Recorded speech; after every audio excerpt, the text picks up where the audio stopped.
You don't take the next job just because you want to take the next job. You always think about how it will help you to achieve your end career goal. So like always think 3 moves ahead when you kind of move the change. The second one, I think it's not I learned, maybe I observe people and I learned, but it's mainly create environments where others can thrive. And this is kind of where my philosophy is, where I try to manage my people, my team, giving them a lot of freedom, a lot of responsibility, but also make sure that they're accountable for that. So it's more like trust but verify.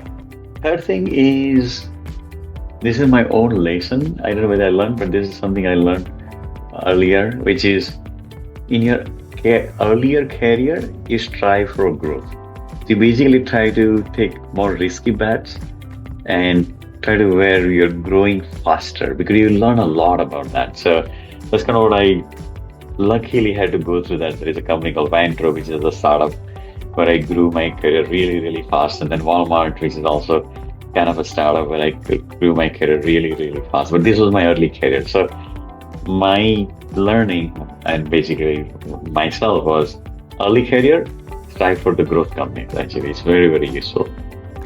The fourth one, this one I learned from somebody who was like 5th level down to me. So I remember Victor was his name, and I got a ride from him one day because we were going somewhere, and he's a good driver but very safe driver. So it was a long ride than I expected because I'm generally go really fast, and it's like nice place where we're going. So it was a long time.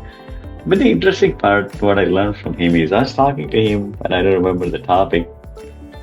And then I asked some questions to him, and I learned he had completely different idea about the strategy and the path we are taking compared to what I have been talking to my team. So my team is like directors and senior directors. I started talking to them, and when I talked to this 5th person down the level, he had very filtered idea about my strategy and my vision, which is very interesting. So which is like a grapevine effect, right? It's like you go to the multiple layers and you basically don't have the message coming out correctly.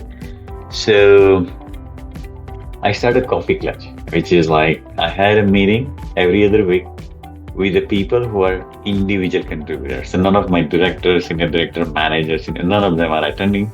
I only directly invite to them.